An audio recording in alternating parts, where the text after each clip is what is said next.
Namaste all, কেমন আছেন? আশা করি ভালো আছেন। আমরা ভারতবাসীর আরেকটা খুশির খবর, কারণ মহাকাশে নজির গড়ল ইসরো। এর আগে গত বছর 23শে আগস্ট চাঁদের দক্ষিণ মেরুতে পা রেখে গোটা দুনিয়াকে চমকে দিয়েছিল ইসরোর চন্দ্রযান-3। নতুন বছরে টার্গেট ছিল সূর্য জয় করা।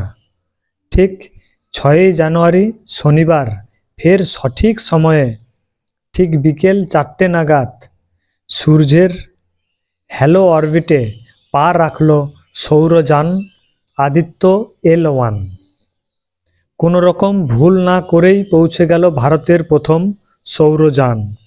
ভারতের প্রথম চেষ্টাতেই সফলতার গ্রহণ করেছে। হ্যালো অরবিট থেকে এবার আগামী 5 বছর সূর্যকে নিয়ে গবেষণা করবে আদিত্য L1।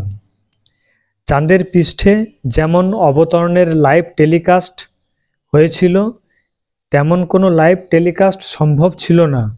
তবে সাকসেসফুল হওয়ার পরই ইসরো ঘোষণা করল এবং আরও একটি ল্যান্ডমার্ক তৈরি করল ভারতবর্ষ। ভারতের প্রথম সূর্য পর্যবেক্ষণকারী মহাকাশ যান হল আদিত্য L1 এবং এটি নিখুঁতভাবে তার গন্তব্যে পৌঁছেছে। এটা আমাদের দেশের গর্বের বিষয়। ইসরোর এই অভাবনীয় সাফল্য গোটা দেশের মতো আমিও গর্বিত। আশা করব বিজ্ঞানের এই অগ্রগতিকে ভবিষ্যতে আমরা আরও এগিয়ে নিয়ে যেতে সক্ষম হব। সূর্যের ছোঁয়ার স্বপ্ন 4 মাস আগে অর্থাৎ 2023 সালের 2রা সেপ্টেম্বর অন্ধ্রপ্রদেশের শ্রীহরিকোটা থেকে পাড়ি দিয়েছিল আদিত্য L1। 400 কোটি টাকার প্রজেক্ট। লক্ষ্য ছিল 15 লক্ষ কিলোমিটার দূরে সূর্য পৃথিবীর ল্যাগ্রাঞ্জিয়ান পয়েন্টের চারপাশে থাকা হ্যালো অরবিটে ঘাঁটি গেড়ে সূর্যকে পর্যবেক্ষণ করা।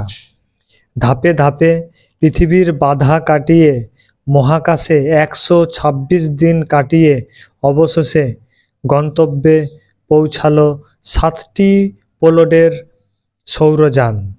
এবার সূর্যের বয়স, তাপমাত্রা হেরফের এবং সৌর বিস্ফোরণ, সূর্য আদৌ কখনো ব্ল্যাক হোলে পরিণত হবে কিনা, এইসব আরও নানাবিধ বিষয় নিয়ে গবেষণা চালাবে আদিত্য L1। অতীতের অভিজ্ঞতার জোরেই ইসরোর বিজ্ঞানীরা এমন নিখুঁতভাবে এই নতুন মাইলস্টোন অর্জন করছেন। আগামী দিনে আরও সফলতার আশায় আমরা চেয়ে থাকব। তো আজকের এই ছোট্ট আপডেট ভালো লাগলে শেয়ার করবেন এবং সাবস্ক্রাইব করে রাখবেন, যাতে পরবর্তী ভিডিও এবং নোটিফিকেশন চলে আসে আপনার ফোনে। ভালো থাকবেন। জয় হিন্দ।